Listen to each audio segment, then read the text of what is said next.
Yes. Can we start now? Okay. Well, welcome, everybody. Welcome to the United Nations World Data Forum 2023, to the Talk 207 on room 4. I'm very happy to be here. My name is Raul Parra, and I'll be moderating today's session. I'm the Open Government Director of the Transparency Institute in Nuevo León, Mexico, and I'll be presenting our our speakers, today's speakers. We have three extraordinary people that have different projects on data and data usage. In the first place, we have Jess Raya from the University of Virginia. She's an assistant professor of data science, and she'll be talking about data for the night, ethical guidances for data use and sharing in 24 cities. Let's give it an applause, please. And in the second place, we have Maria Teresa Treviño Fernandez. She is the president of the State Institute of Transparency, Access to Information, and Protection of Data in Nuevo León, Mexico. She's my boss. Please give her an applause. And in the third place, we have Jean Holm from the city of Los Angeles. She's a deputy mayor, and she'll be talking about bringing youth to data leadership, the Los Angeles Data Science Federation. She'll be online, but let's give it an applause. And today we're going to start this session with Jesse Raya. Once again, welcome, and go ahead with your presentation. Hi, can you hear me? Hey. Thanks, everyone. Thanks for being here. I'm very happy to see all of you. And today, I'll be talking a little bit about this project we've been conducting, mostly in Montreal, Canada, but with lessons from many other places, and hopefully it would be useful for other cities as well. So a little bit of background about like who I am, where I came from, because it helps shape the work that I do. And here, in terms of geographies, it's very important for me. I'm originally from Brazil, and I live in Canada, and I'm based in the US right now. So this kind of transnational perspectives of data science and the social implications of data science is very important for me and the work that I do. And it also, I'm very lucky, I would say, to do research, but also policy-oriented work that has this connection, especially with local governments. So thinking how to translate scientific knowledge to broader audiences as well, especially in government and civil society organizations. And I'll show you a little bit of this. And thinking about how can we better frame ethics in a way, and that's one of my biggest challenges right now, teaching and doing research in responsible data science, as we call it, at UVA, and thinking about ethics in a really broad way. So we are considering the principles and the morality behind it in many, many decades of discussion about ethics and technology, but also several issues of policy, rights, especially from the public interest perspective, digital rights, privacy, data protection, and all these regulatory frameworks helping shape how we see ethics and ethical guidelines as well, and governance, to how can we develop better governance for responsible data science projects and deployment of any kind of data-centric projects, especially in our cities.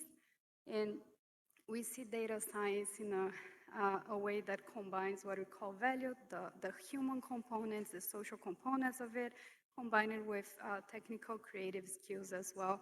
So over the years, I worked a lot in smart cities from critical perspective, and what I will show you today is nighttime governance and a little bit of context about what I'm talking about. So this is a collaboration between different organizations, different funding agencies, and again, I think I was really lucky because I got to work directly with the city government And while I was at McGill University, I also was appointed a member of the Night Council in Montreal. And it sounds really cool, like a cool title to be part of a night council. And I'll talk a little bit more about what night mayors and night councils are and why they're important for our cities. So one of the things that I've been trying to work with in this context is open data. Can we have better, improve our open data policies and our portals and how we talk about data, what to make public, what should not be public, how to do open data for cities and for the night in a responsible way. Uh, and here I talk about all sorts of urban data, a really expensive way, all these data-centric projects in our cities. It's cities that are already collecting and using and sharing massive amounts of data, as it is the case of Montreal. But also, how can we connect this agenda of open data, smartness, AI, with nighttime governance? That's something that has been around for a while as well, and having in mind that we should safeguard human rights in the digital environment as well, especially privacy, and think about data protection. And this field that we call night studies, it's relatively recent, I would say 15, 20 years, thinking about night as a space, a territory, and also time in our cities. And usually we associate the night with rest and sleep, or parties, noise, all sorts of the imaginary around nightlife. And I think it's very important to think about night in a broader way as well. So we're thinking about this conflict really prominent over the last years about noise, public order, safety at night, and it's closely related to data issues, as I'll show you, and the emergence of all these governance mechanisms like night mayors in the first city to have an appointed and elected night mayor was Amsterdam, and then many cities followed. Today we have over 50 cities around the world with some kind of governance mechanism for the night. Mostly still located in the global north, but that doesn't mean we don't have. We did have like in Latin America and other countries in the global south as well. So cities are struggling trying to think how can we foster a vibrant, creative culture and vibrant nightlife in our cities while safeguarding rights and also creating better governance mechanisms. And there's this debate in academia, but also a growing interest in night cultures, in advocacy and policy as well. And during the COVID-19 pandemic, we realized that doing studies and talking as like this international community, how we did not have much access to data about night. We couldn't even understand the impacts of the pandemic and the shutdowns that affected nightlife so much and nighttime economy properly. It was really hard to find the information that we need. And so this is part of the project, trying to understand nightlife as an ecosystem. That night is way beyond just like clubs or noise or safety issues. And here we have all sorts of like all the food, access to food, entertainment, all sorts of formal and informal works that work overnight, from night shift workers, hospital workers, cultural institutions, museums, libraries that are open at night. Some cities have specific programs for offering access to cultural institutions at night as well. Unhoused communities, public order, lighting, noise, public transit is a big thing. How many cities we have with 24 hours metro systems or bus systems, for example? Can you really navigate the city at night? In all this, we don't have like, much information and data available to us. The departments, they often have the data, but it's not consistently published and open and available. So this, we designed it for Montreal, but it could hopefully be replicated in other cities as well, and emerged from conversations we had around. This is available for free to download, all the chapters, when we start to think about post-pandemic recovery for cities, and then data became a big issue in this conversation as well. And we wrote the study for Montreal, the case study here. In here, this list is from 2 years ago, so it's not completely up to date. We still need to compile a new one showing all the mechanisms that we have in different countries. And I always like to say there are things that are not here, things that existed from a few years in Latin America, for example. And these are some of the initiatives we were part of as part of the Night Council at Montreal 24/24. So we worked closer to the city to develop a nightlife policy. I was in these conversations about open data, but we also consulted with the residents, and we tried to understand the data that was already available for us, and also did all sorts of campaigns at the time of the pandemic to raise awareness of the importance of nightlife as a vital part of city life for everyone, talking to different communities and understand how night can be a space from a space of care and community, but also culture and knowledge, and how can we improve this in the post-pandemic context as well. In thinking here a little bit about night dating in the city of Montreal, 4 million inhabitants, it's an island in a river, so it has its own challenge, really cold for many months of the year, brutal winters, and it has specificities about language, politics, access to information, digitization, and it is a city that received um, awards and has been known for a hub for innovation and the gaming industry, and right now the AI industry in Canada as well, with lots of governmental funding, for example. And some questions that we ask ourselves in this process were first, like, who is telling our stories, what kind of stories and communities are not visible in these data sets, because lots of communities who inhabit the night do not necessarily want to be visible, and I'll get to that in a minute. We try to have this very expensive notion of data because when we don't have official numbers and the authority that official numbers have, as we've been seeing here these days, like stats and census and all the power that official numbers hold, when we don't have those numbers, we rely a lot on community-based data collection, and then we are subject to different methodologies, to how accessible this data is, to issues of how the questions were asked or not asked, who is included and who is excluded from data collection processes. So we are trying to consider community-based data collection here as well, and trying to work towards opening up more data from the city, at the city level and from the city government as well. And in 2019, Montreal won the award for Smart City Challenge from the Canadian government, so they received funding to further develop this agenda in the city, so data-centric projects are a central point here. They established this Montreal in Common, Montreal in Common, a social data hub to collect and manage data from different organizations in the city, trying to have a better understanding of the needs and interests of all residents and the stakeholders in the local government. And in 2020, they drafted the Digital Data Charter with principles about ethics and how to do open data responsibly. And they opened up a public consultation for all people interested in contributing to this conversation at the time, and we contributed to that as well, including criticizing the process, because it was not very open, I would say. It was, hey, send it by email or just use this tiny box with 140 characters. It's less than a tweet these days on what do you think should be changed here.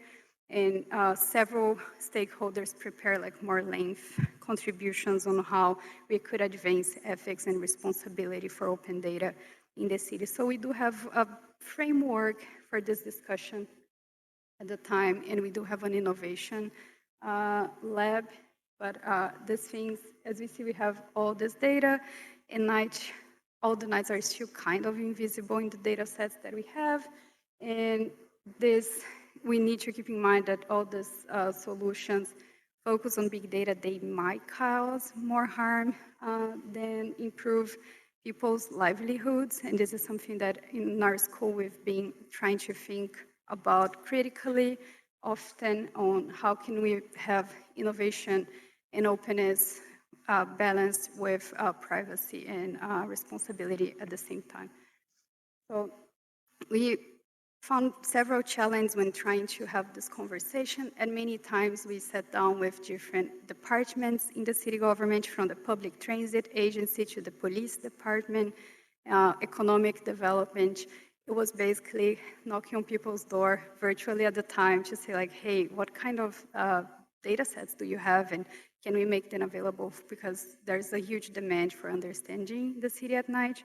And often we receive like a no or problems of interoperability, problems of confidentiality. So it's just, it takes a long time. And if you work with local governments, you know how much time sometimes it takes to build these bridges and advance some agendas.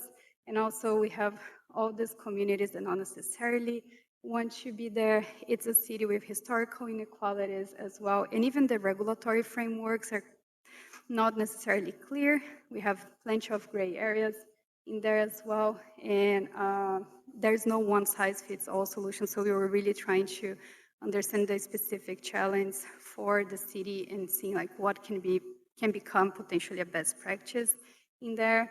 And there are plenty of opportunities to think about better policy and governance for data in cities. We can improve services accuracy and resource allocation. We can think about climate justice, and several of the sustainable development goals would be part of this process as well. And that's why we're really trying to open up this conversation. And I'm always interested to talk to people in other cities, understand their experience, because we did try to build this process collaboratively with different stakeholders in Montreal. We participated in all the working groups from the city. The city appointed a night and noise commissioner in 2020.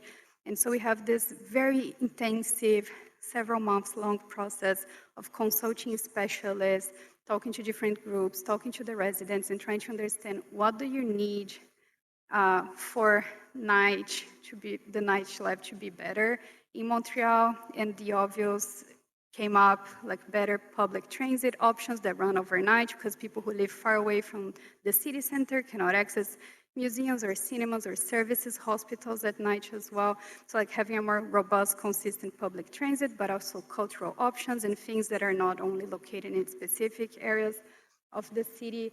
And in terms of data, people voiced their concerns about how the city was going to make the information available for everybody.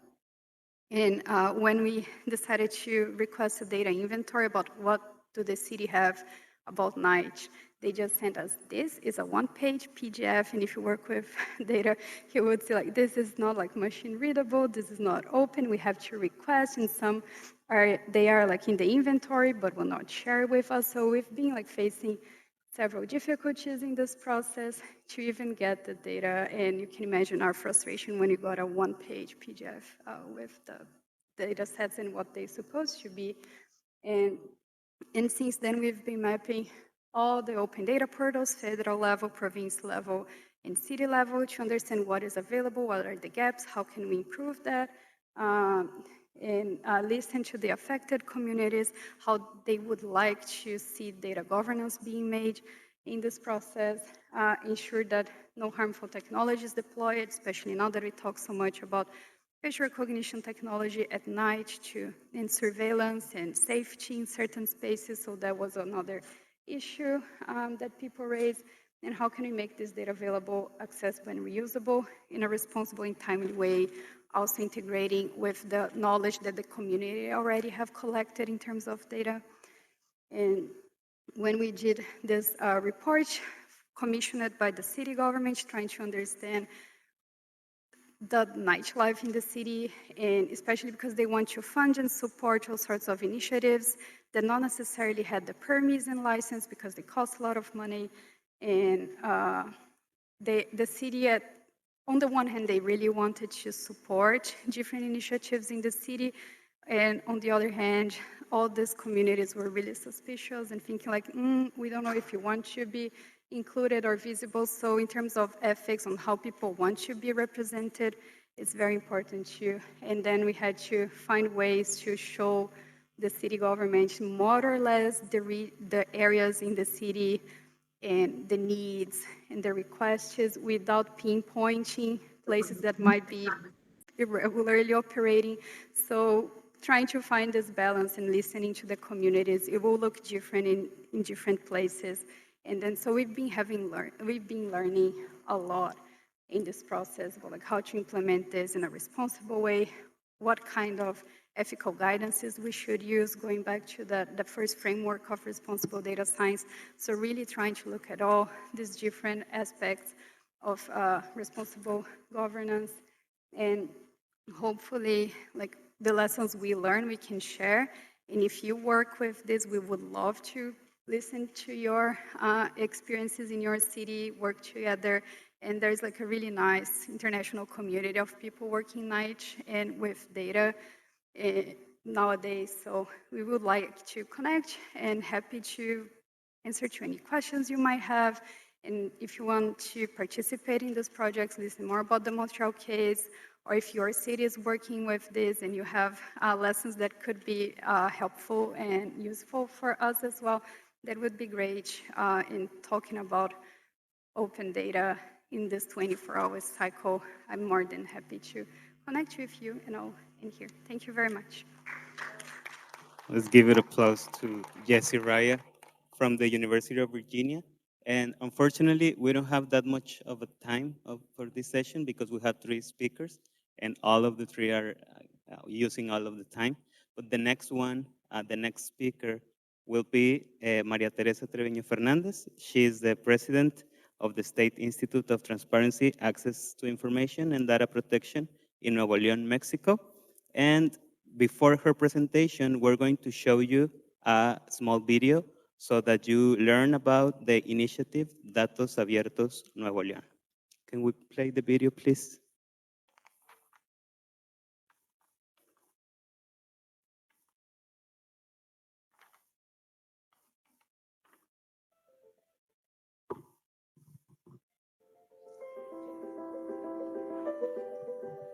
Regardless of the government level, all public administrations are convinced of the value of data to make informed decisions.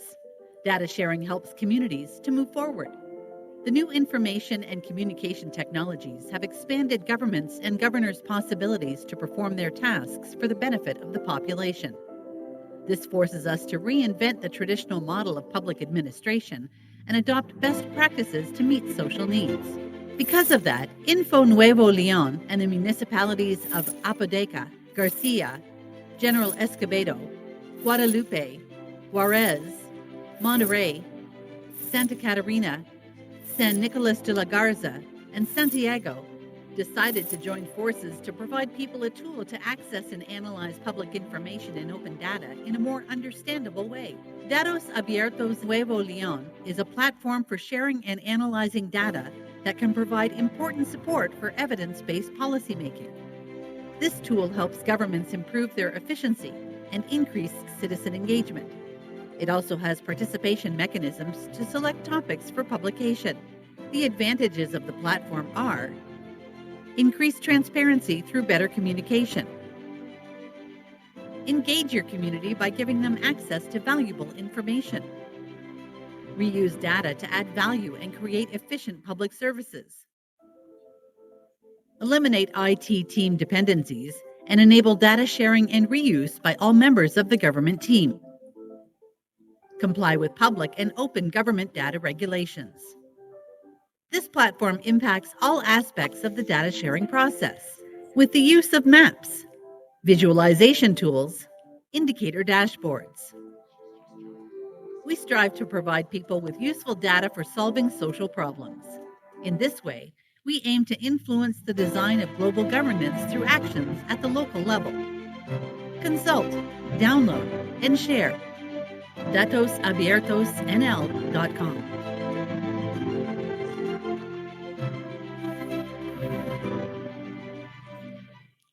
And now, finally, Maria Teresa Treviño Fernandez. Please give it an applause.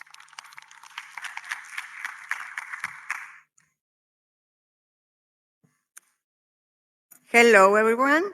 My name is Maria Teresa Treviño. I am president of Info Nuevo León. I'd like to start by thanking the United Nations and the Chinese government for their invitation. In addition, to congratulate the work of the 9 local governments that are part of Datos Abiertos Nuevo León.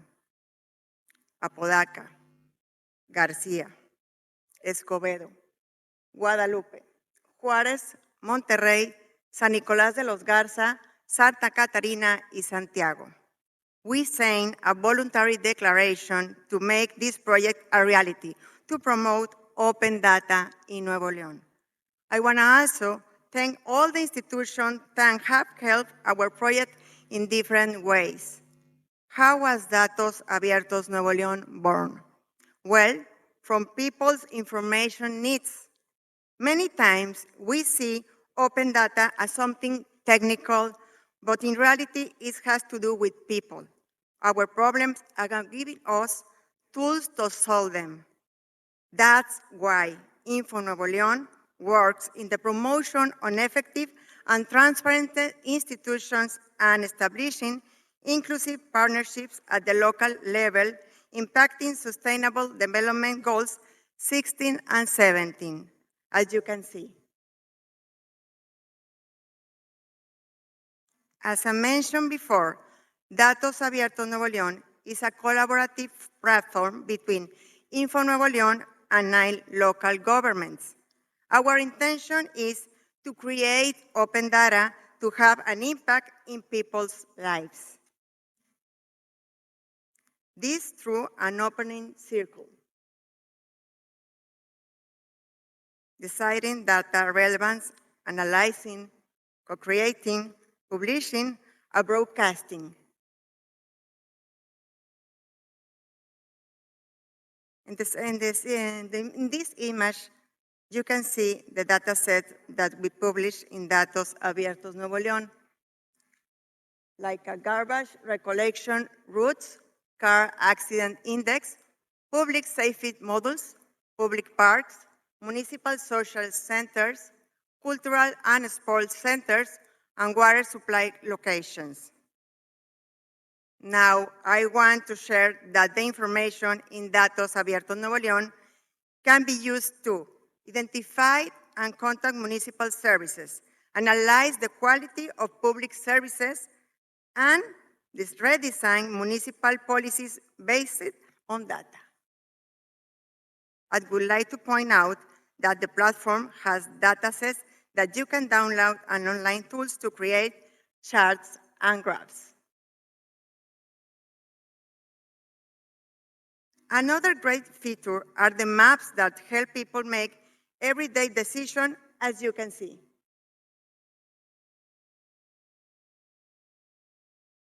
Now, I would like to share that we recently had a water crisis in Nuevo León. This made local government to create supply locations to provide water for people that were in need, and their administration mapped them on the platform, as you can see. This is the water supply locations.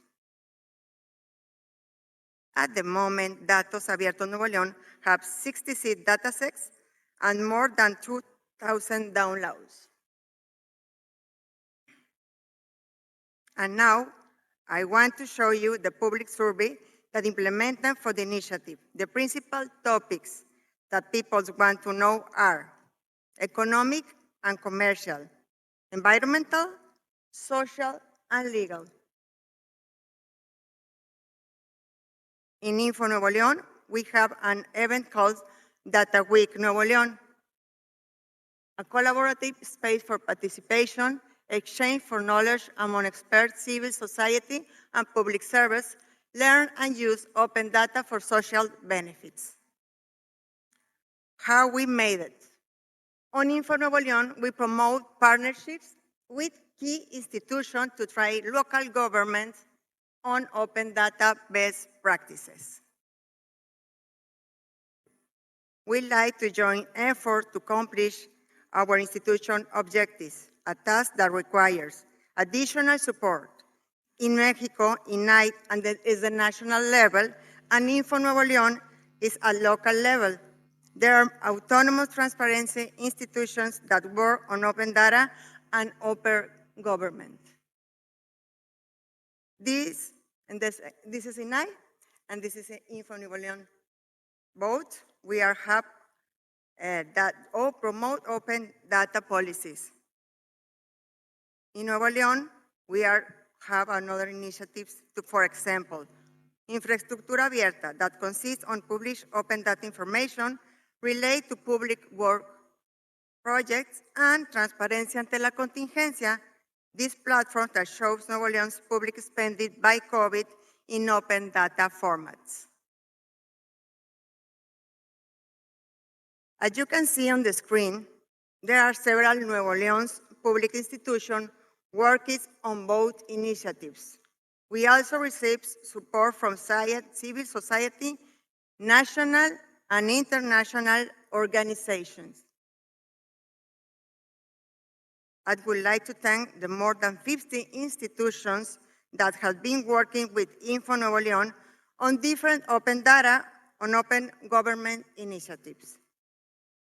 There are also challenges that we have, like training on technical assistance for local governments, motivate public institutions to publish information in open data, intellectual and economic resources to expand the project.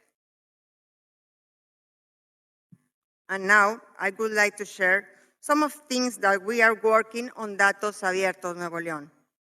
New municipal datasets, expanding Nuevo León's open data strategy. Info Nuevo León is helping INAI on the data construction of the national open data policy through the strategy Abramos México. In Nuevo León is the coordinator of the Open Government and Proactive Transparency Commission of the National Transparency System.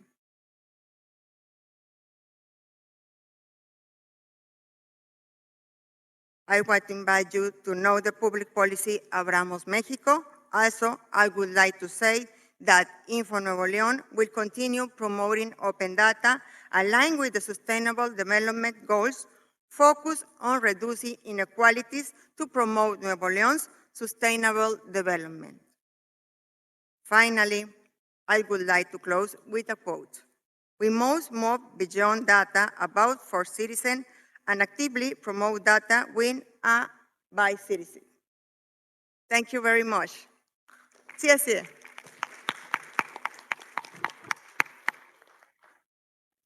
Excellent presentation, Maria Teresa. And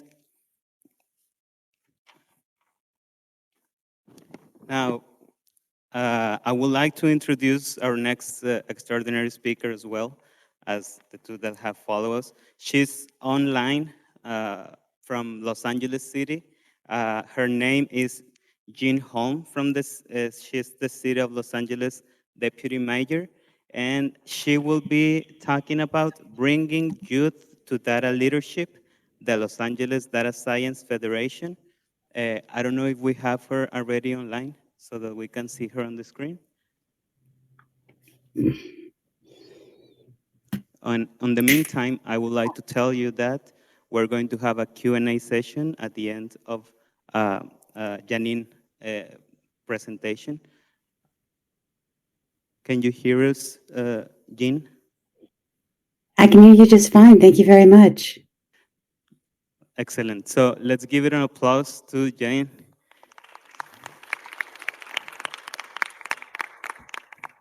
Go ahead. Great.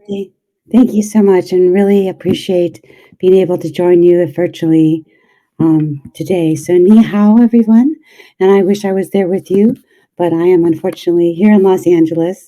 We are deep in work with the City of Los Angeles, where I'm the deputy mayor. But most importantly, I'm actually a data scientist. So one of the things we've done at the City of Los Angeles is look at how we can do things differently with open data and being able to include more voices and more kinds of people in what we're doing and how we're organizing our data. So I want to tell you a little bit about our Data Science Federation.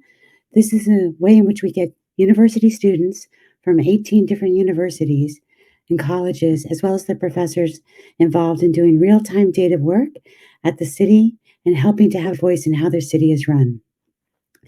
What we do is we create challenges in each of our departments, whether that's transportation, the zoo, our department of the airport or the Port of Los Angeles. And all of these different departments have data needs that they're looking at and data science challenges. And these are needed to, we need staff from the universities to be able to come in and look at the data, analyze it, and come up with different solutions. So I'll tell you a little bit about some of the different kinds of projects we've been working on with students at all these universities. Some of these students are in the undergraduate program, some are in the graduate program. They're in data science, but they could be in computer science or mechanical engineering or even political science. And what they do is they look at the perspective from whatever class they're in. They use different kinds of technologies. So sometimes they might be in a class around artificial intelligence. They might be looking, using blockchain. We do gamification of different parts of the city where we actually use augmented and virtual reality to help our citizens using apps walk through and explore nature in different parts of our parks. We use gamification in ways to be able to create digital twins and models of our city so that citizens and residents can see how the city could look differently if we build a new building or do something that we're talking about in planning. And then we use machine learning as a precursor to artificial intelligence to be able to understand how we are predicting things, how we're looking at combining different data sets, and how we're using that in ways to make more rapid and fast and equitable decisions at the city. To do this, we build on a basis of open data. We have a large open data portal. So I was hearing the previous speaker talking about their open data portal. It's very similar, but much smaller than theirs. This is just the city. And what we're doing is we provide thousands of data sets and maps, and people can come and access that data. Every data set has an open API and an automated machine readable way of accessing that data. And then every data set also has a human understandable way of accessing that data. Many of our data sets also contain stories, and some of those stories are written by our students in the Data Science Federation. So, building on this basis of the technology students are studying in school, the classes that they're in, and our data, we look at trying to solve really complex challenges. And we break them down into small challenges that groups of students can work on. Those challenges come again out of city departments. In the city of Los Angeles, we have 42 departments. We have 50,000 employees, and we have 4 million people in the city, which maybe by Chinese standards isn't so large, but it's large by American standards. We're the second largest city in our country.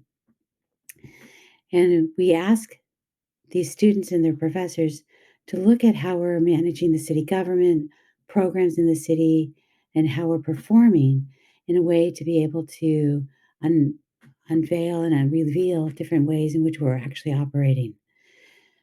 This allows the students to, over the course of a semester, work on a project with, say, the Department of Transportation, be able to get real world experience that they can put on their resume, be able to give us a different idea of how to solve a problem.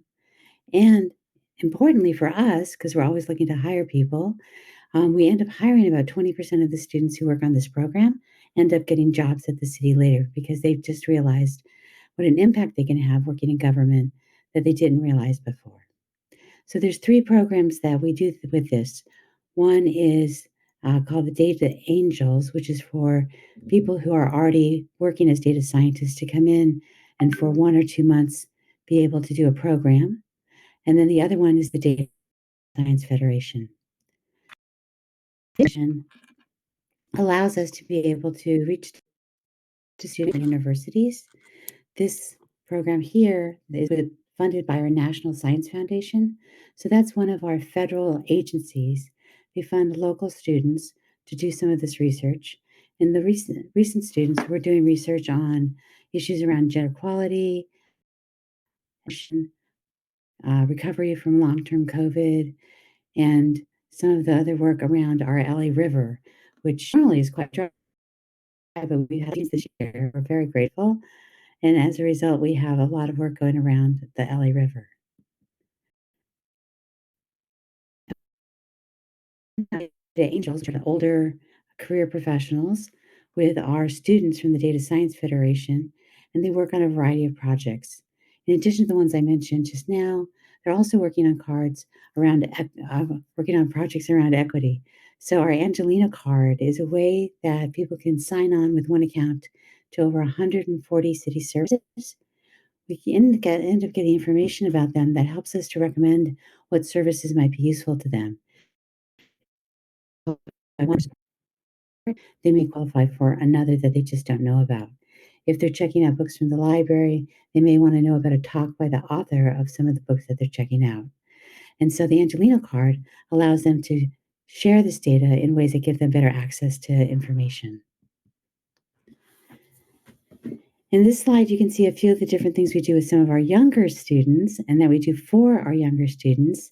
So in our libraries, we have maker spaces and robot maker spaces so that students as young as elementary school are able to come in and work on projects. And then the app you see here in the park is actually one of our augmented reality apps, like Pokemon Go, that allows you to go out and see in the real world virtual and augmented reality, and then interact with wildlife, animals, expect different kinds of ways in which we might build the city, and let students be able to interact with that. And our older students in college are the ones who are building some of these apps. The other thing we try to do is take this very complex city of 4 million people and break it down into neighborhoods, or ways that people are able to more easily understand locally what's happening. So the students have worked together to create an app called Know Your Community. And this app allows any citizen to be able to come in and see what's going on, what is being built, what permits are coming, what new housing is going to be available, and they can see all the things that are happening in their community based on what the city is doing. I'm just going to wrap it up with a couple of other projects. One is one that we're doing with NASA, the US Space Agency. This one is called Predicting What We Breathe. And in this one, we are using satellite data from both the NASA satellites and the European Space Agency satellites that looks across the globe at air quality and pollution levels. And we combine that data with ground sensors that we have throughout the city. And our students help us to distribute and place some of these ground data sensors as well. We combine that data in a way that uses machine learning and then predicts what the air pollution is going to be like in the next 2 weeks. This is really useful when we're planning large city events and we know that there might be a day where we have bad pollution. We can plan around that.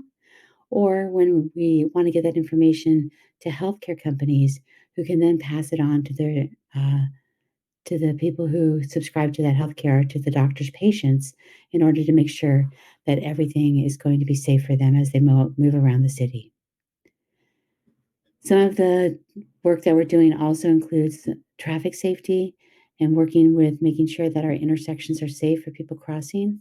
This is using artificial intelligence and computer vision to be able to detect the number of people on the streets, so that if there are more people coming towards an intersection or people who might be in wheelchairs, we can actually change the timing of those streetlights in order to be able to accommodate people or crowds. And just as the previous speaker mentioned, we also are a city that has adopted the Sustainable Development Goals. And so we have a site that has the data behind each of the 17 goals and let you see the progress that we're making towards each of these goals. Students work on many of these different projects, whether it's gender equity, climate, livable cities, no poverty, no hunger, and helps us to be able to realistically and carefully reveal the data that shows what the progress we're making towards each of our sustainable development goals. So in summary, what we're really doing is taking the idea of the research that's going on in the universities and that students are being exposed to. We gather it and combine it with data from the city to actually make a change. And then we study the outcomes, and that feeds back to the next group of students and the next group of professors so that we build upon our research and our understanding each time, and we have decisions at the city that are informed by data. We work with students at all different levels, from elementary school in the projects that are libraries, through college and our Data Science Federation, and then out to our community with our data angels and other older residents in a way that is going to make it easy for them to be involved and make it easy for them to do citizen science projects like our air quality, and in a way that helps to make the city of Los Angeles more equitable, more livable for all. So thank you for hearing about how we're doing our Data Science Federation. I really wish I was there with you today, and 谢谢.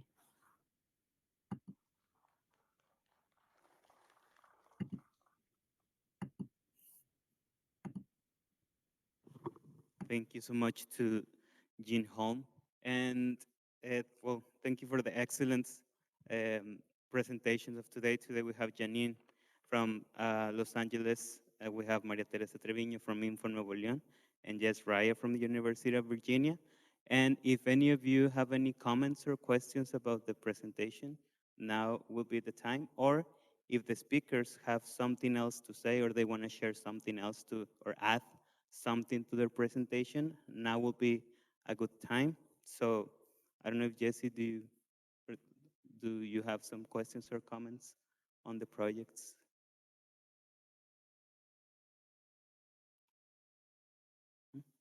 And so at this moment, so the speakers, I don't know if they have one last thing to say before we close this session. That would be awesome. I don't know if Jess, um, do you have something else to say to add up? Yes, yes, yes. Well, go ahead and come here.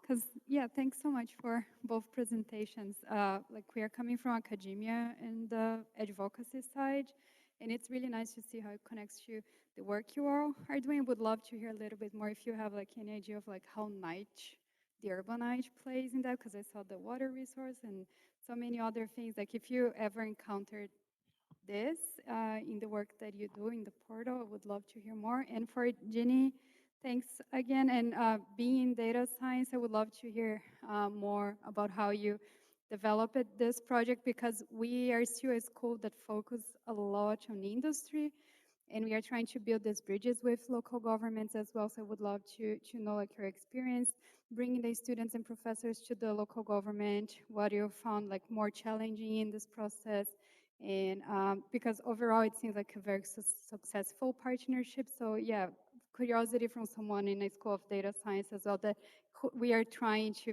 be more connected to data policy and local government. So yeah, thank you.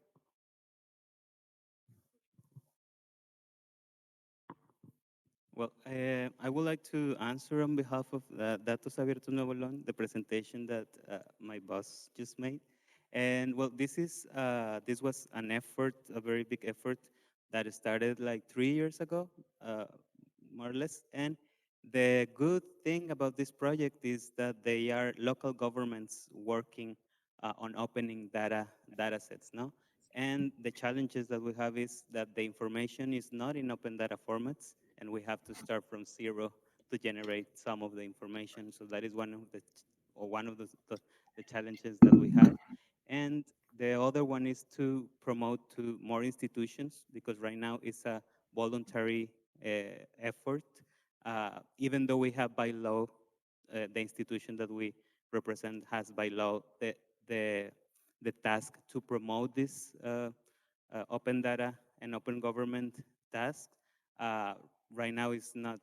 We're working on the national policy on open data, along with the INAI, the National Institute of Transparency, so that all of the institutions in Mexico open data in a standardized format. No? So what we started a little bit before that, and there are some other examples in Mexico as well. But ours is that uh, the good thing about ours is that it's local governments and working with civil society. We listen to what society wants to open up, what are the topics that they interested in. And the next step and challenge that we have is that the data is used and is useful, no? That they use, governments use them in order to increment the development on society. The data usage is the next step will be, and increasing the offering of the data will be the next one. And also, we cannot do it by ourselves. That's why, as you could see on the presentation, we have a lot of partners, private, public sector, and in different initiatives.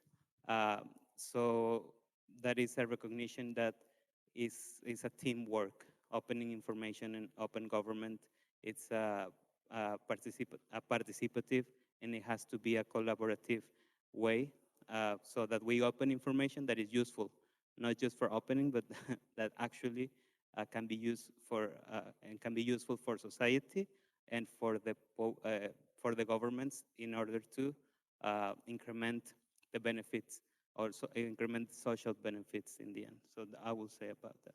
So and the next one will be Jean Holm, and I don't know if you have an answer for just or one last thing to say.